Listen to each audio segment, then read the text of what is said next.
Hello, everybody. Welcome to the Real Sports Scope. I'm your host, Robert Butler, on this second day of July. I got a great show with you on for tonight. How bad was the Jaylen Brown trade for the Celtics? Going to talk about that, hopefully, with Mad New Yorker coming up here in just a little bit and give you my opinion as well. Lakers get make some trades there. Get everything squared away. And of course, the big headline is the United States will advance to the Sweet 16, although they don't qualify as that type of terms in World Cup. I just like to use those NCAA basketball terms. So stand by. We'll take our first and only break, and I'll be back here momentarily. It looks like the Mad New Yorker here on the Real Sports Scope.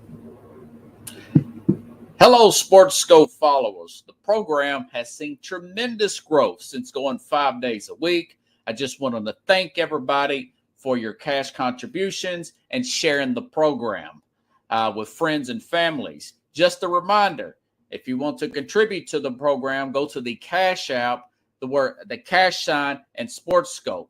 There are other ways to contribute to the program listed at the bottom of the screen.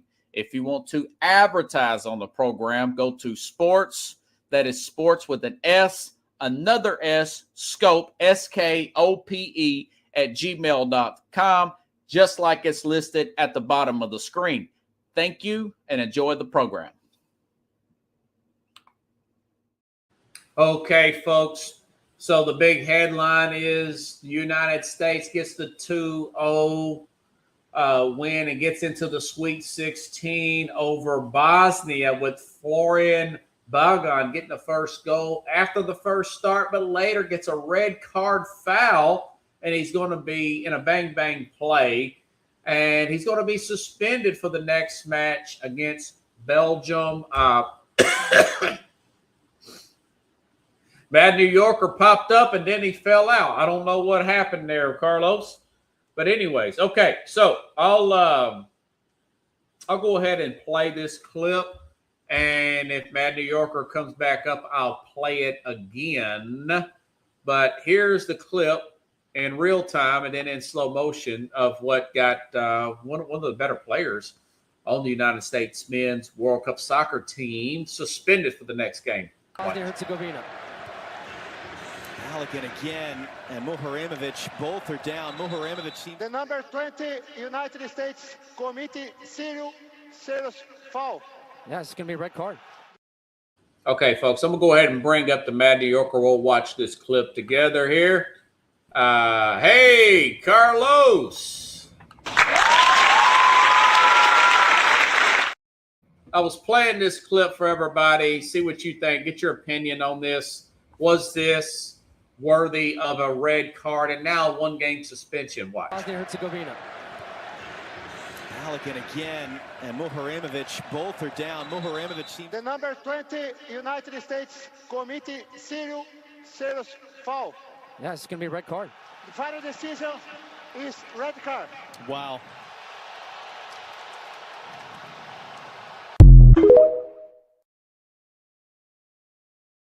What's one more?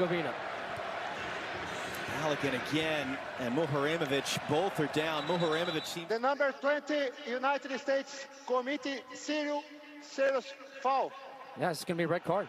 The final decision is red card. Wow.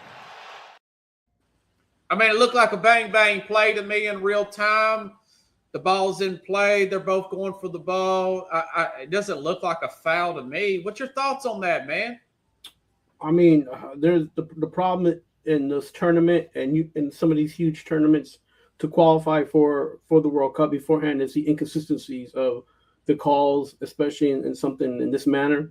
The player wasn't attacking they were going for they both were going for the ball. So it would have been different had he just been directly kind of like when you spear somebody in football. If he was doing that would have been different. So it's granted, it's a foul, but it should have been a yellow card, if anything, because of the fact that it wasn't malice. It wasn't malicious. It wasn't something that the player intended to do. So they need to fix that. There's a lot of these calls that didn't happen or did happen, and they were either carded or just given a free kick. So there just needs to be more consistency, and then they need to let all the players and coaches know. Listen, it's part of the game, So you just gotta. If it happens to you, it's just something that everybody should have be on the same page about. So, and that's the biggest issue, I think. And this point of the game, it takes out one of the best players that the U.S. has, as far as that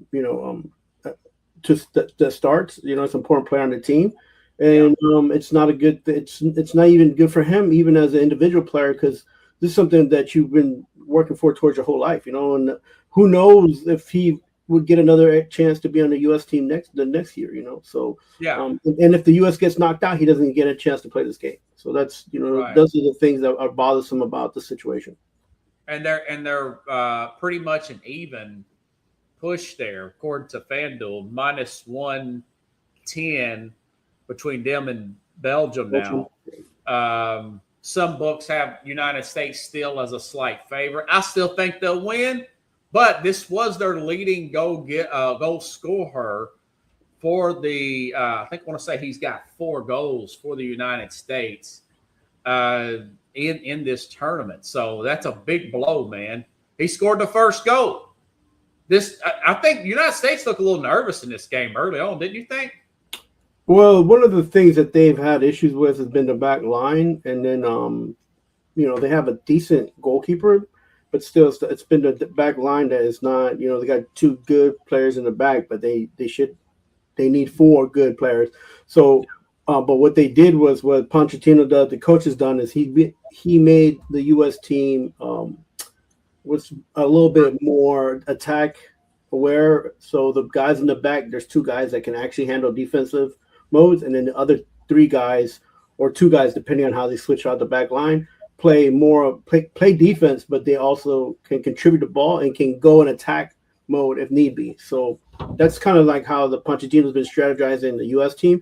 So when teams attack the U.S., it looks like they're having a little bit of problem and they're uneasy, but the thing is that they're not defense heavy, as far as like the 2 players that they have play good defense, which is the captain Ream and or one of the other guys that play on the side of him. So but that was a strategy that they had, because they don't, as much as they're one of the most balanced rosters that they've had in the World Cup, this team does not have heavy defense oriented players, but the guys that they have back there play good defense. So yeah. And you look at a team like Mexico and Spain, neither have allowed a goal in this tournament. So, like the sports writer said that I drove around, the soccer writer, 50 years, Mike, if they get to the quarterfinals, which means if they win this next game, that's considered a success in his opinion. That seems to be across the board of other media members that cover this on a regular basis, would essentially put United States in the Elite 8. That being said, hey, listen, you got to play the games. France looks good. Spain hasn't allowed a goal. I think that Mexico looks like that dark horse that people were talking about. What do you think about a team like Mexico? They look really impressive right now. I think right now they're playing, but they're like the Seattle Seahawks in the playoffs. They're like leaning on that home base crowd, on that fan base, to give them that little extra edge, make the other team feel uncomfortable being playing on the field with them, and that's a good thing. But the problem is that you can only hold that for so long. You got to score goals, and they struggle in the second half putting things together. And they've come back a couple of times, and I'm not sure that any of the teams that didn't have to qualify for this tournament, because they're hosting Canada, U.S., and Mexico respectively. I wasn't putting them in the round of 16, but they've been able to do the solid and get there, and that's good for them. But I'm not. I didn't have them there, and in the top 8 in the round anyways. Passing going towards the round of 8. However, You know, I've been sad and kind of depressed because the team I thought that would be in the finals got knocked out, which is Netherlands. So, did you pick Netherlands too? Yeah, I picked the Netherlands versus Portugal as my final for the World Cup. Yeah. You know, Colin Coward said he thought they were going to be the dark horse. I thought that was the most exciting game against Morocco. I had some Netherlands fans. I was giving them a ride the other day from the Netherlands, all jerseys on, but they didn't leave a tip. So I was pretty glad Morocco did not knock them out with the. You got to understand these guys in the from other countries and all these people complain about tips. Listen, if you live off of tips, if that's what you really live off of, don't be in the service industry. You got to do your job, and you got to let me finish. And you got to go 100%, and you'll get your tips, and eventually, No, I think people pay you for what you do. People do value you for who you are. Now, that's on the U.S. side. When you go to a foreign country, the prices, everything's included in the pricing. Yeah, I gotta put the gratuity thing. You know, that feels a little. I should probably put that gratuity's not in there, but. Yeah, you can put if you post, cheap, man. If you post that, people do. People from other countries do read.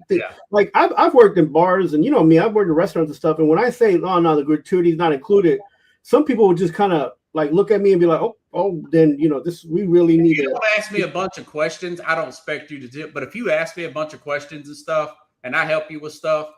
And you take a bunch of my mints that offer, yeah, you should tip. Okay, if I help you with your luggage, you should tip. You know, I'm not a bartender, I'm not a waitress or waiter, but if you do all this stuff, inspect handouts, yeah, you should tip. You know, I got 2 orders just last week, and I tipped on both of them. And they deserve a tip. They deserve a tip. You know, so the Netherlands fans, hey man. They didn't tip, so the hell with the other ones, go Morocco. That's all my thing is. But that's another thing too. Is like we kind of glaze over whenever people go overseas. They're like, oh, there's no tips. All right, whatever. Like it's like not a big deal, because it's not hurting no one. But when it comes to us, and then we have to feel it, then we question like, hey, yo, why didn't you tip? But my thing has always been like, listen, Ian, we're from the school of hard knocks. You work hard, you get paid for what you work, and you get paid. And sometimes people want to tip you, and you're like, oh no, man, there's no my job. Like when I worked at Home Depot, I wasn't allowed to take tips, but people wanted to tip me all the time, and I'm like, well, the stewardess didn't want me to tip them. Yeah, they got a little offended, like the Angie the drinks in the airplane. Right. They didn't want you to tip them. Me, but I'm just saying, if you ask me 1,000 questions and ask me to do something, entertain you, yeah, you probably should tip. You take my mints, just give me a tip. I have to, use a lot of energy picking up other people. Yeah. And I just, I'm always going to call out people who don't tip. I know it is what it is, man. So. I should do a whole show on that. Really, that would be fun. Yeah, listen, call it gratuity is accepted. Listen, I get you, man. Like we all work hard. We want to get what our money's worth. They put the tip thing as soon as you get out of the car. They put tip, stars, everything like that. You should listen. You're not obligated to do it, but don't ask for a whole bunch of free stuff and then say getting irritated when I think you should. Yeah, I mean, by the way. Not to get too far off subject here, I picked up this lady and this guy this morning, and the audacity of these people, man. This woman brings a dog in my car, okay? 3 something a.m. in the morning. She brings a dog, not in a little, what do they call those? Carriers. Cradles or whatever? Carriers, yeah. Carriers or whatever with a little box thing. She's carrying this dog in my car, man. And they're taking forever. They got all this luggage. And I'm thinking, okay, dude, you've got to tip for this. It's not a service dog. It's not, and they don't even tip. The tips aside, you got to have that is the level of disrespect to bring a dog in, even though, hey, man, my dog's clean. My dog's just used the restroom. But this the idea that the dog may use the restroom in the car. It may take a dump in your car. It may urinate in the car. Knowing that we have other things to do is just the utmost high-level disrespect that I've ever seen in my life, man. not the vent, but geez. And then the guy didn't even tip. Now, this was one of these high maintenance blonde chicks who he's carrying her luggage. He's meeting me at the gate. He's running back to her. And it's freaking 90 degrees even that early in the morning here. You know what I'm saying? And I'm thinking to myself, this woman is not worth it, dude. They kind of remind me of Alec Baldwin and Kim Basinger. We guys walking around with a sport coat on. It's like I said, 85, 90 degrees, 3 a.m. in the morning, trying to keep this lady satisfied. And the audacity of her just getting in my car, not even having that dog in a crate, man. Just unbelievable. They get no respect, man, like Rodney Dangerfield would say. And then he didn't tip. I thought he's got a tip for this, right? So, yeah, anyways. All right. Had to get that off my chest. Although it made a great story from other riders who did tip. I told them about that afterwards. I said, man, what a piece of crap. But anyways, all right, man. Yeah. So that being said, Morocco, great win. I saw the little headshot to tie the game up. That was a great game. I think that was the best game of the week so far since the last time we talked, other than the United States game. And yeah, because the thing was that the Netherlands was going in there averaging 3 goals a game. So yeah, and they didn't get any, they didn't get that. So yeah, I mean, the World Cup is a good time to watch some of these. Even like right now going on, Croatia versus Portugal. That's you would think that's one of the quarterfinal games or something. So you're getting big games early in the early rounds, which is sometimes don't turn out that way, but it's been nice. It's been good. Play to the end now. There's no more ties. I love that. One more gripe about the World Cup. I don't know why they do this, but what they'll do is they'll keep the clock running in the first half, no matter what happens. If it's a foul, whatever, and then you have stoppage clock after the other 45. So right. You think the game is over with at 45 minutes, the second 45? No. So why don't you just stop the clock like we do in all the other sports, then just let it play out through the other 45 minutes? They just do things different just to do things. It's a different game, and this is just the way it's played in all the other leagues. And the reason you don't stop the clock is because it's always going to be 45 minutes, and there's really no commercials in this while the game is being played. Oh, they have the hydration breaks now. Right now they added that, and a lot of people are upset about that because then that adds that adds time to the 45 minutes, the extra stoppage time as well. So I look at it like this, because you like this. Yeah, I mean, you're talking to somebody who grew up playing the sport. I watch it. Like I'm a big fan of different teams and different leagues. It's part of the game. Like you don't want to stop the game. The game, once a player falls down, it's already aggravating as a fan because you're taking time away.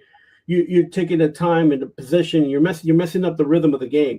So that's just something to be like, okay, it's a get back for both teams. Don't mess around. Get to playing a game. If you guys messed around or something happened, you scored a goal, you celebrated for 5 minutes, we're gonna put the 5 minutes back onto the clock once the 45 runs out. So the runoff time, the stoppage time added, I don't have any gripes about. The hydration time, I don't have any gripes about. I'm one of those guys who saw the game in 1992. They had a Confederation Cup right before they had a FIFA World Cup in France. Unless we saw a player pass out on the field and die. The hydration thing is just smart. So I like that. Break too. Even if it is extra commercial. The only problem, the thing I dislike about it, but it's just like if a player falls down and doesn't get up for 2 minutes, it does take away from the rhythm of the game.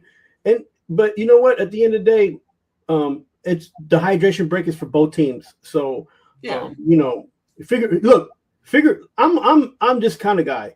You got to play all out. Whether it's the first half or second half. And if you don't score, that's not a fault of anybody but your own teams. Like you know what I'm saying? So, it's those fouls like the US got where he was a red card because both people were going for those kind of things are obnoxious. But the others, there's a lot of things about all sports that are obnoxious. And if you're not used to seeing it or it's something that you don't follow, then it can be annoying. But it's just part of the game, Yeah, I hear you. Switching gears here. I still like the United States to get the win on Monday. Do you still like them? It's going to be tight losing a player like this. I'm gonna be honest. Belgium is one of those teams that are on the down. Their players have peaked. They haven't done as well as other people would say they will. So the U.S. has a chance. They have a good opportunity to do it, to beat this team. However, it's not going to be a pushover game. So this game might end up going to penalties. Penalty kicks, 1-0, United States. Okay. Hey, I'll take that. I'll roll with that as well. They're the Red Devils for a reason there, Robert. They call them the Red Devils. So the Red Devil. That's the Belgium. The Belgian team. They're called yeah. I think you're still kind of annoyed because I say go Morocco because of the – yeah, it was funny. Hey, man, you know what's really crazy? Jaylen Brown. Oh, yes. These stars – I'm going to tell this to the audience as well. I've never seen a week in the NBA where the team that traded the star got the worst deal. I mean, the team that's traded the star between Ja Morant, Jaylen Brown, Giannis Antetokounmpo, they all got the raw end of the deal, man. Jaylen Brown traded 3 years left on his contract. Excellent on-the-ball fender. Will be 30 in October. Let me look at his numbers. I want to say he's 22 points.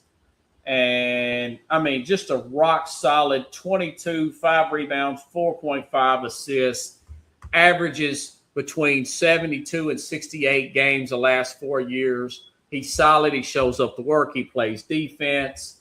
I've got some bad news. I mean, there's some toxicity there between him and the organization. I get that. I understand that. But, folks, he was traded for Paul George, who's 36 years old. Right. 6 years difference there. 41 games in the last year, 37 the year before that. $52 million left on his contract. Yeah, there's 2 years difference. Yeah, you got the 2 first and 2 seconds. That is, 2 picks in the 20s. And then you got the 2 second rounds. It's going to be in the 40s. What difference does that make?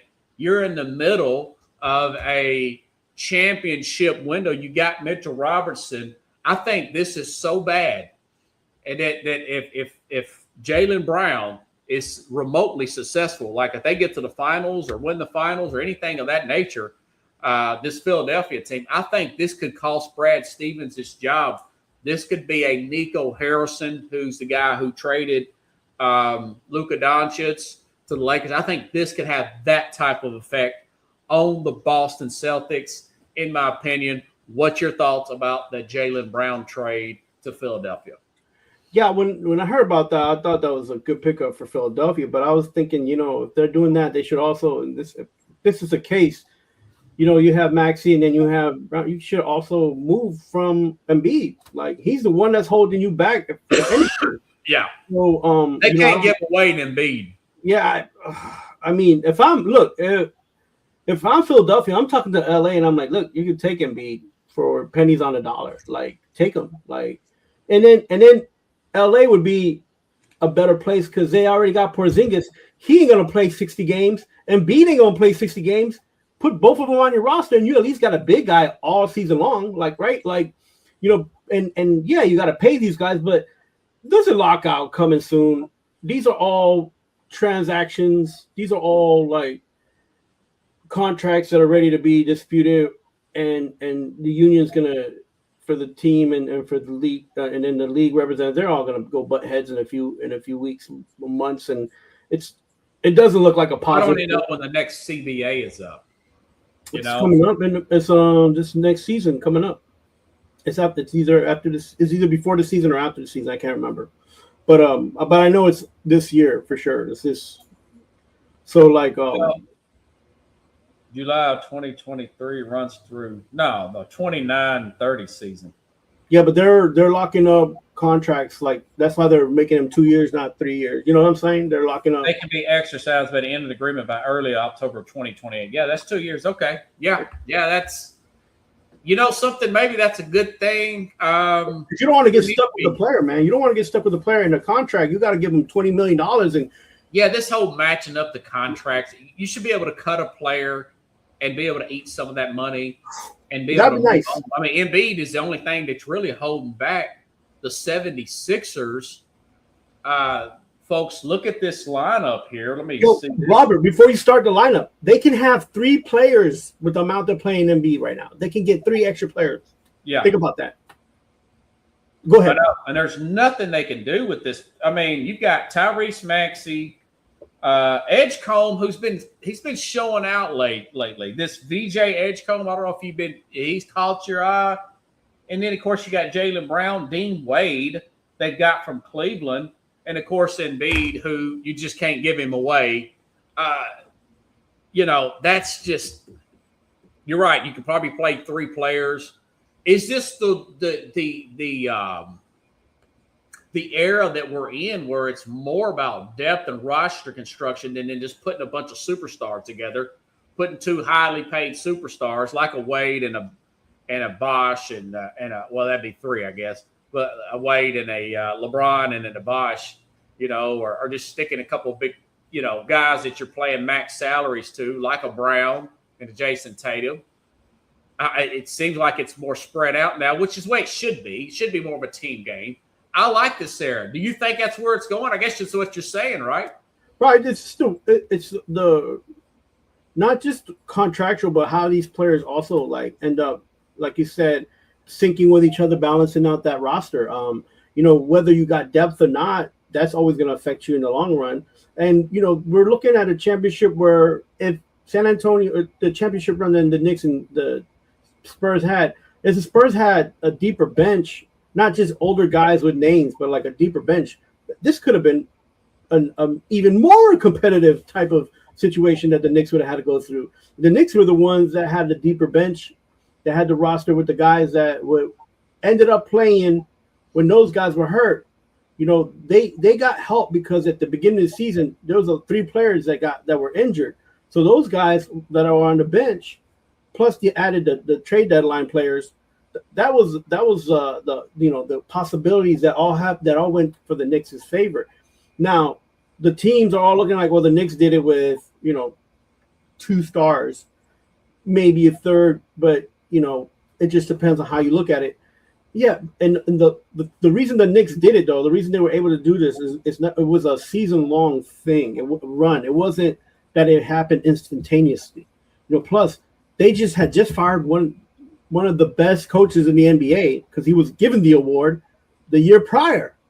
So, yeah, Thibodeau. So, and to which, when he got fired and the Knicks got rid of 4 players, I was like, oh God, what are they going to do? They end up making the right moves.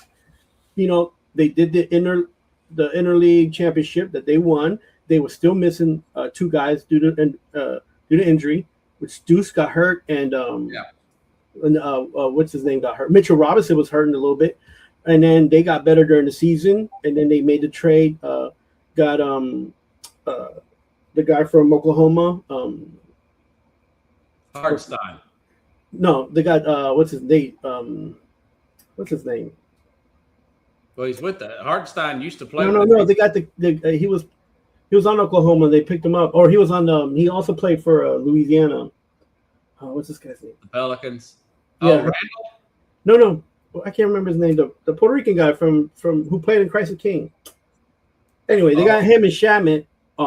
Yeah. Adebayo? No, Adebayo. No, not Adebayo. What am I talking about? I can't remember his name right now, but they got the guy and also got Shamet. So they did good in the trade deadline, So and then the players ended up playing better and took them a while to get balanced and you okay with Mitchell Robertson leaving? Do you think that's really? I'm okay with him leaving. I'm not okay that he's going to Boston. Now, Nick should have made sure that if he was going to get traded, that he get traded outside of the conference, or even to the West, because it's the guy and it's harder. You're gonna have to see him like at least 6 games, 4 to 6 games, depending on how many times you play him in the season, and it's like, it hurts because you just won a championship with him. I mean, that's part of the business, but I thought that the Knicks would do a better job trying to move him to another team. A lot of teams could use Mitchell Robinson, to be honest with you, but if Boston's everybody's paying for bigs. I mean, I'll bring it up the Lakers here in a minute, but they paid a big. They traded for a big.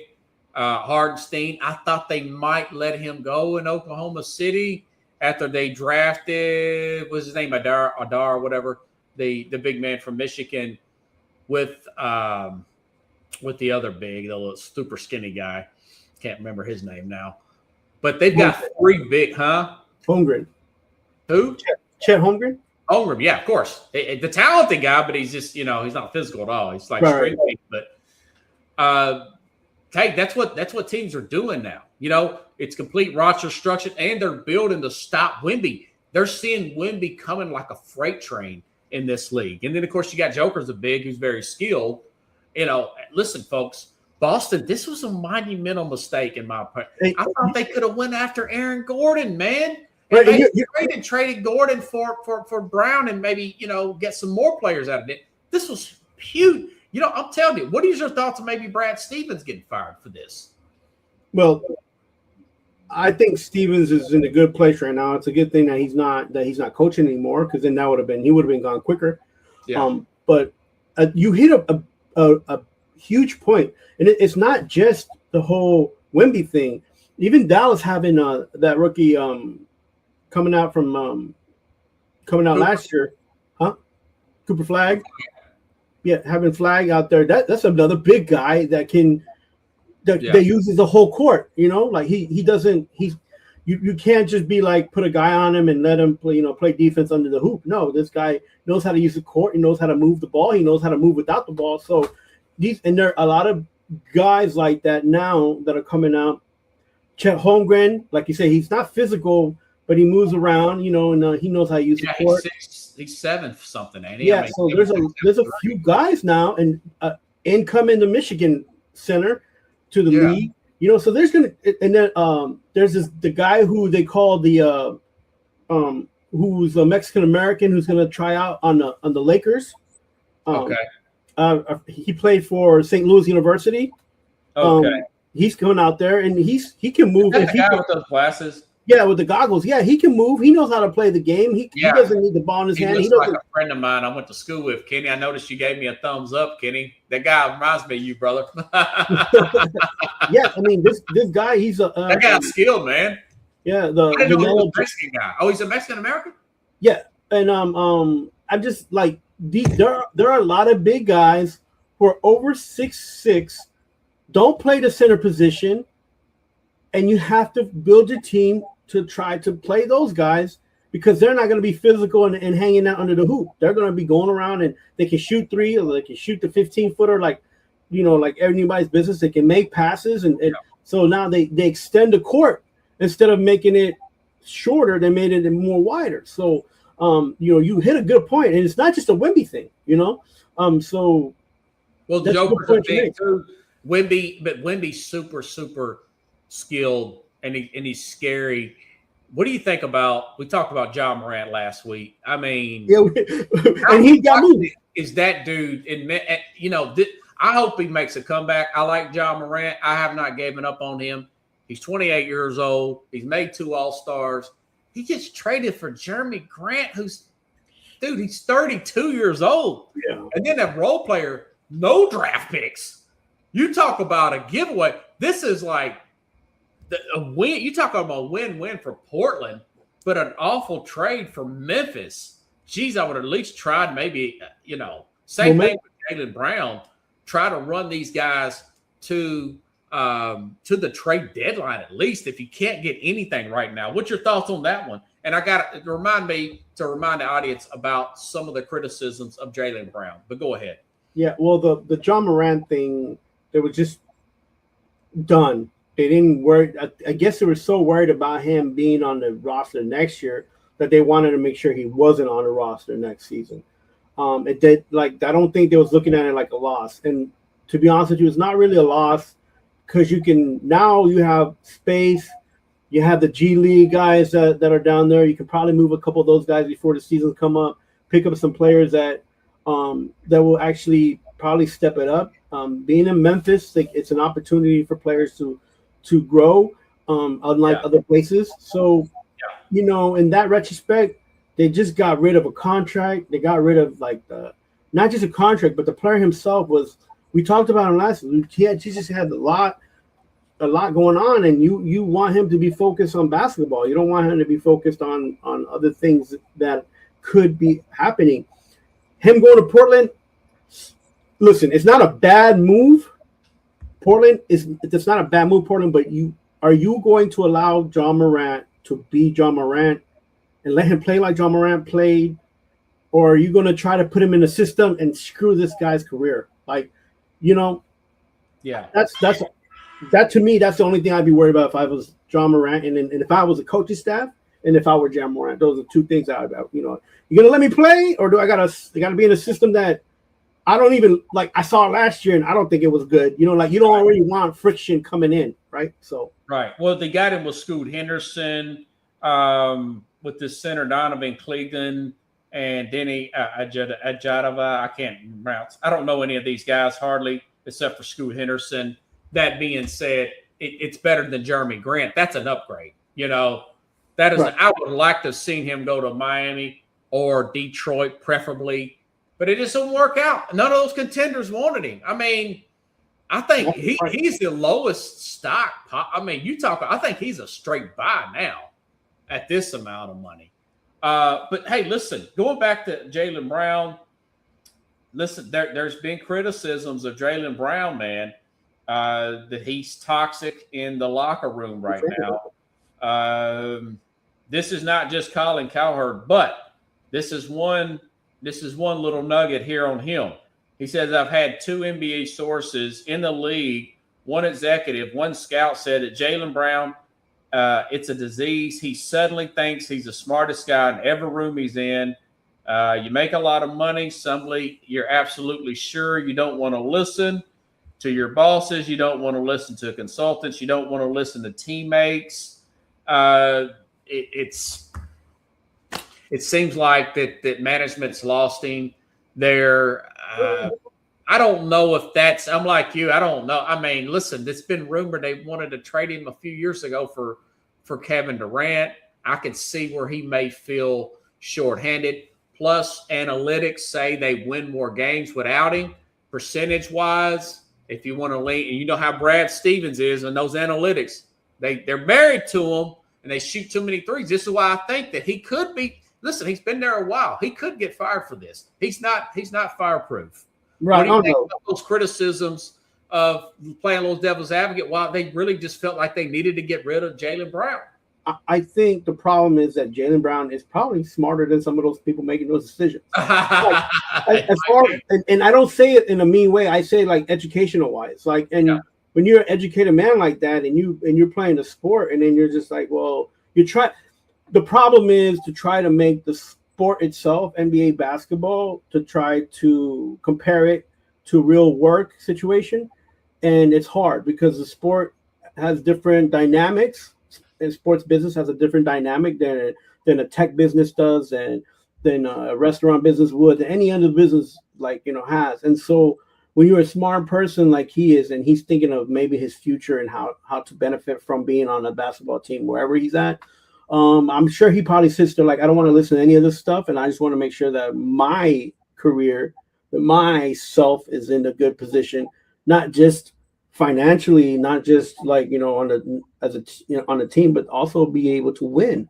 Right now, those things are hard to come together, man. And if you're an educated person, right, and you're thinking about your future, not just the now, it is kind of like off-putting. It's very off-putting. Michael Jordan was one of the worst players to be around. Kobe Bryant was one of the worst players to be around. Dr. J was one of the worst players to be around because they want to win. Yeah. They didn't just think about money. They wanted to also win and have their brand, have their persona be effective. So you hear these things about locker rooms not being because these guys. Well, he liked a post that said he was underappreciated on Instagram. He knows he's verified. He knows that will get out. I think it's good to move on. I just wish he wouldn't have went to Philadelphia. I'd like to see him go to Denver. But You got to be annoyed, though, if you're Boston Celtics. I was okay with them moving on, just not to a rival for peanuts. But here's the thing, and this is what I'm not a huge Jason Tatum fan. Yeah, but I've been learning how to appreciate him as if he's been winning the championship after he's been won the championship, and like last year wasn't on the team. This guy is godsend for Boston, and I say it in a sense where he doesn't say much. He's very quiet. Keeps to himself. But he puts the work in and he gets the work out, and he's the face of the franchise. And all this stuff is going on with this teammate, and I'm sure he wants to keep him, right? I'm sure he's like, well, but where's the balance in that, right?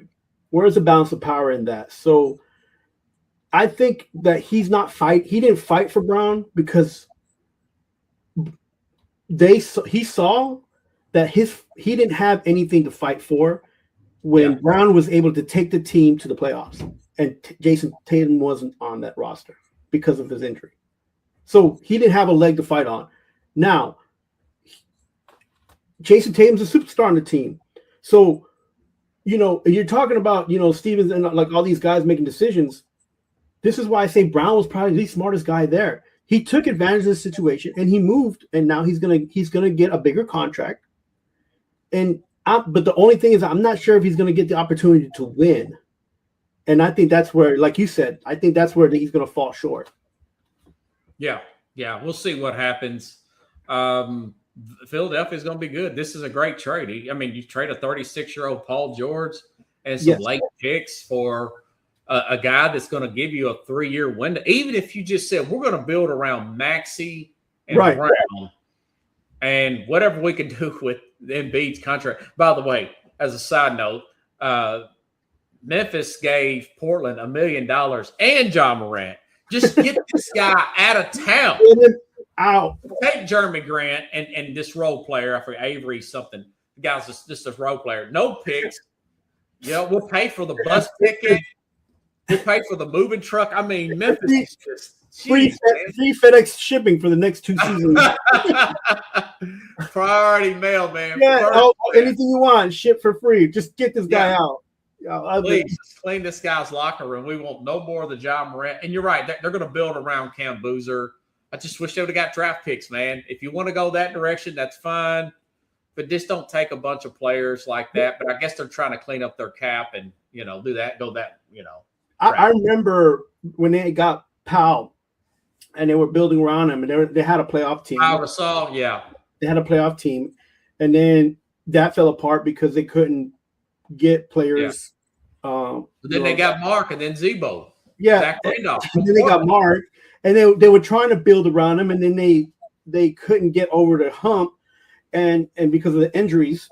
And so it was like those 2 periods of Memphis basketball, man, it was very exciting. And that's what you see now from like Orlando. You've seen that from Orlando. You've seen that from Charlotte.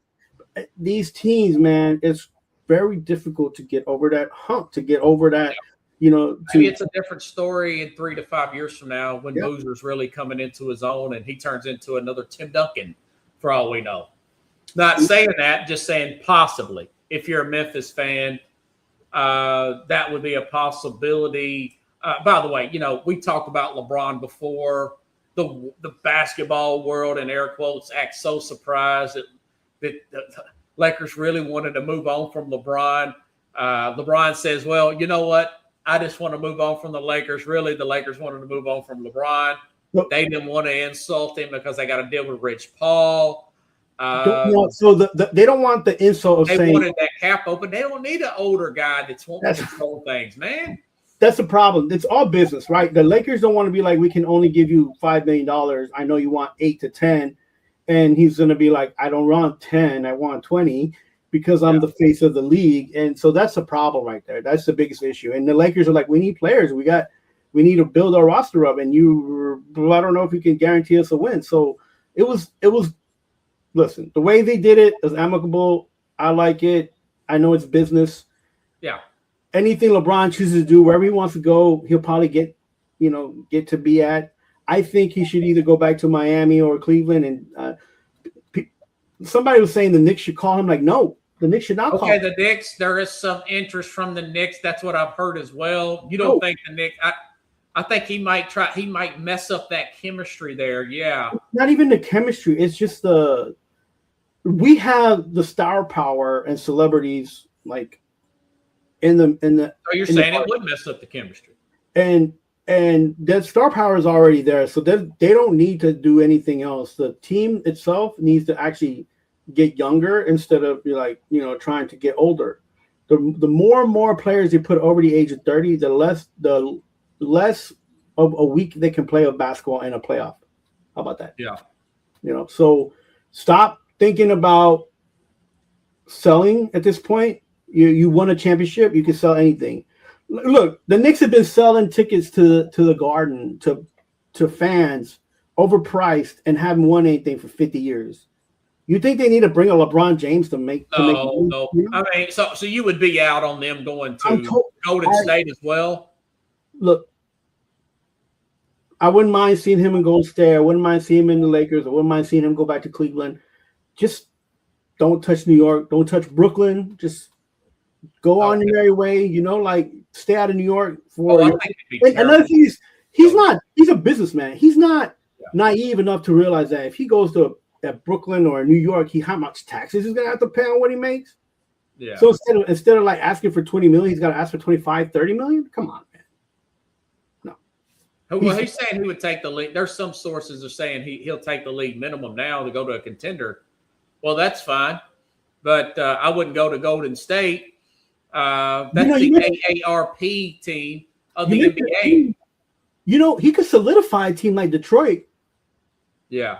Like Detroit needs a player that's consistent, and his leadership can give K. Well, they lost Tobias Harris. I'm sure they could find a way to squeeze him in. Yeah, I think a team like Detroit, if he wants to go to a contender, a team like Detroit. I still say he should go to Miami, man. I think that'd be interesting. The only problem, play the point forward. He like I heard somebody say, "Yo, LeBron, I don't want to be rude, but you still owe us championships because you didn't say not 1, not 2, not 3. You went all the way to say 9, and he owes Miami like what? You got to get up to 3 now. 4 championships. I would love to see him go to Miami. As I mentioned on Tuesday's program, I think he should lower his minutes. He's at 33 average. I think he needs to get down to about 24. You can still start him, but just, keep him around that last 5 to 7 minutes in the fourth quarter. That's usually when all these games are decided. We know he's only going to play about 50 games. The guy's 42. I mean, listen, or even if he went to a team like Indiana, man, like that would. He needs to. I doubt he'd do that. I know, but Indiana's a great fan. They have a great fan base. Minnesota, he'd be a good stabilizer in Minnesota with those 2 wild kids there in LaMelo Ball and Anthony Edwards. I think if LeBron goes to Minnesota, it'd be like Jordan going to the Wizards. 2 crazy young bucks, and then him. Much more talented team though than that Wizards team, man. I mean, Stackhouse had some hype, but this team has been in the Western Conference semifinals. Have been in the Western Conference Finals. The problem is that you're telling LaMelo to not shoot 25. Well, second thought, he might not want to babysit a LaMelo Ball. That's what I'm saying. Like you're gonna have to tell LaMelo, and you're gonna have to tell what's his name, Anthony Edwards. Anthony Edwards to, hey, listen, you got to pass me the ball. I can dunk. Get out of my way, old man. Yeah. I love Anthony Edwards. I hope they get it going there. This is funny, man. Okay, so the Lakers, they re-sign Austin Reeves. They get this Wessler guy, this big man. They're doing what they're supposed to. They got a center to play defense and rebound. When I saw a picture of their potential starting 5 or their big 3, they're pretty pale white dudes. And, when we were kids, when you seen 3 white guys, you think slow guys, Yeah.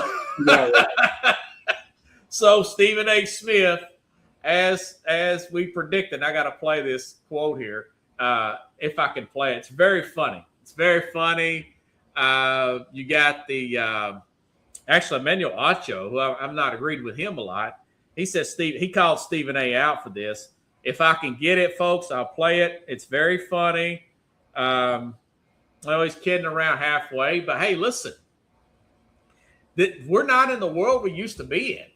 You got guys like Christian McCaffrey, he was one of probably the best running back in the NFL at one time. I mean, he was the best dual threat player in the NFL.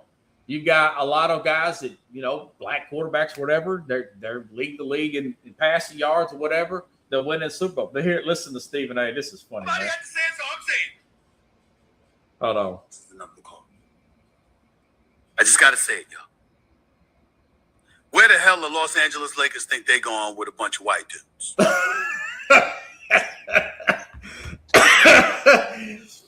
So, hey, listen, they're leaning more into the analytics. They just happen to be white. What do you think about the new Lake Nixon? They got new ownership. This is not a mom and pop franchise no more. My only gripe is, my only criticism is Luka's he's got to stay healthy the whole season.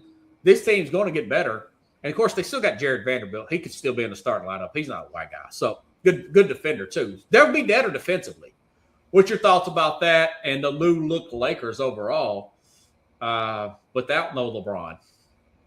They should go out and pick up Kuminga. I mean, they need to get some guys in there that are a little bit younger.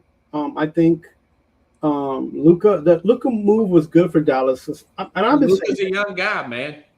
He's not. They got rid of Westbrook. They got rid of LeBron. Yeah. They got rid of Anthony Davis. Luka was younger than them, but Luka was playing in Europe for 3 or 4 years as a professional before he even started in the NBA. So, and those things matter because that's wear and tear on your body. And he it's not like he got a 2 or 3 years. I hope he doesn't do that again this year. I hope that he does not play for overseas again this offseason. And he did not do that last year. I think sometimes when a guy last year because he was hurt. Yeah, but he does not need to do that. He's 27. Yeah. He'll be 28 in February. And mind you, they don't play the huge 114 or 120 whatever games they play now in the NBA. But they still play hard and they still go hard at it and they still play. That should be against his contract to do that. No, I'm saying I was talking about before. He came in the NBA, he played hard games, competitive games in Europe, not including the Olympics. So if you include the Olympics, then you it's just he's not that age. In basketball age, he's older. So I feel like if I was the Lakers, the moves that they're making are okay, but also bring in some younger guys who were championship winners in college basketball. They don't have any draft picks for 7 years. I mean, so this new ownership is slowly cleaning up the mess that Jenny Buss and her people made. And Pelinka made. A minute. But Luka's got to remain in shape. He's got to watch his minutes. I do think the fact that it's his second year there, his second year being in shape like he was, I think he's going to have a much better – you don't want LeBron's hand on that team. You don't want him controlling J.J. Redick. You don't want him pushing management to make certain trades and all that. You want management to do that stuff, Look at your guy, Leon Rose. Look at Sam Presti. I mean, it's 80%, man. It's 80% player personnel people. Now, you look at Brad Stevens – he's going to get the blame for this. Yeah, and you also take the heat for that too if it goes the other way. Look at Derrick Rose. He got fired. You mentioned Rose here in New York, and I was not on that boat, man. I was like, I wasn't really sure about him either. And I'm not going to lie, I'm here, and I always say it, but when I was wrong, But I think the Villanova 4, the 3, whatever it ended up being, Villanova 3, then. What that ended up doing was, and I was against it. Major gamble. Yeah. Yeah, that was a huge, exactly. And I was against it because I was like, man, these guys aren't in college anymore. They're older men. And so, and they want to go away from being championship. You want to be a championship in NBA. You don't want to be like, I was a college champion. Like, it's not that it's a bad thing. It's just if you're a winner, you want to just keep winning as you get older. You want to win other things, and you don't want to be known as that. I won in college, because then at the end of the day, it's like, yeah, okay, so did you win in the NBA? So that's why everybody's going to question your legacy or whatever. So that's why I was like not sure about that whole situation, and it ended up working. But that was a gamble, like you said, and so what are the Lakers? What can the Lakers' new ownership do? Is you put up with what you got, because you ain't got much to work with, but you got a $1 billion business. You're gonna make money no matter what. It's the same ownership that owned the Dodgers, and they're doing pretty good, man. They're going to be okay, because I got 2 world champions. They're going to be because it's part of the Magic team and the whole the guys. They're going to be okay because they still have people in there that know about basketball, that know about championship. People like Magic Johnson, and those guys are still part of the exec team. So I think give them 3 or 4 years. Yeah. I don't think just because they have Luka, they're just going to be right in there. Just like giving Dallas Cooper Flag, I don't think just because you have Cooper Flag, you're going to go straight to a playoff run. Like these are things that have to happen. That they have to get the pieces around them. And I'm still shocked that Dusty May took that job, but we'll see. Maybe Cooper Flag does work out, and maybe the pieces around him work out. I do like Lively. If Lively can stay healthy a whole season, those are 2 pieces I know that can work. Cooper Flag and Derek Lively. So I feel like now there's a little bit more in NBA basketball. There's going to be a little bit more of a balance, and a little bit more like what the NFL is, a little bit more parity. So it's good. I like it. Yeah, it was like the West for like 10 years, bro. It's like, oh my god. Yeah. We have 8 straight champions. Anything else you need to plug? Man, it's hot in New York. If you got the opportunity, do not come to New York. No, I'm just kidding. No, listen. This World Cup is made. I'm happy for all the fans that came to New York. Yeah, we appreciate you. I'm sorry that it's a mess, because it is a mess up here. People are staying in New York and they're traveling to New Jersey, and it's become a little bit more expensive than they thought it would. But I'm glad that they made the trip. I'm glad they supported their country. This is a great tournament every 4 years. It's not every day. Listen, you back your team, and if they fall, then the tournament's still there, and then just have fun with it. And baseball is going on right now. These basketball is going to start the summer league soon. You got the big 3 game break coming up for baseball. Yeah, I didn't even get to the WNBA stuff. Maybe we'll talk about that next week with the Caitlin Clark getting drilled. And go ahead. By the way, I talked about that. Sophia Cunningham, she's an internet meme in her own right. Oh my gosh! I didn't get to Taryn Arnold's story. I just think there's not enough topics when this World Cup is so big right now. Yeah, and I just want to say real quick to end with the WNBA. Listen, those kind of things are going to happen, and that all it does is feed into what you'd be missing if you don't watch a WNBA game. Like they're just as good as players as the men. They play different. They have a different support system, and as men, it's hard to watch women leagues, women in college, but it's still competitive. It's still ultra competitive, and I feel like those things need to happen so more women can go out and support women's sports, and it not just be men having to try to carry that because it's sports, right? Like, and that's good, and especially for the younger generation. Yeah, something, and I'll try to get back to that once this other stuff calms down, the World Cup calms down, and then free agency kind of settles in. We'll get back to those storylines. I know Asia Wilson's having a great season, well of a player. Clark is my whole take on her, man. They got to win more, man. I mean, they want to be relevant. I mean, we like what you did in college. I know you're a 7 seed. We know you're getting roughed up, getting singled out. At the end of the day, you got to start winning some more games and get playoffs and to be more relevant. In my opinion, none of the other media wants to say that. They just want to wave the flag about, hey, listen, I like her and everything, but I'm all about winning, man. Yeah, that's why I think the Liberty have always set themselves up to be like not just contenders, but to be in the playoffs. Yeah. Not just to be And they're competitive. in the playoffs if it started. It's still early in their season. Yeah, no, but I like that they're always got depth. They might have one or two great players or good players, but then they have that depth where they Indiana or the oh, Lakers? no, the Liberty. The Liberty. So, yeah, they keep putting themselves in positions to be always contending, which is awesome.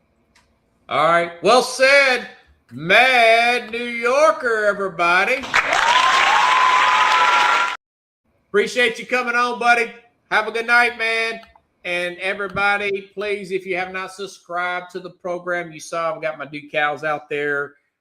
Subscribe at the Real Sports Scope YouTube channel or everywhere you may see at the Real Sports Scope. You know the logo. Have a good week, everybody. I will see you probably Monday or Tuesday.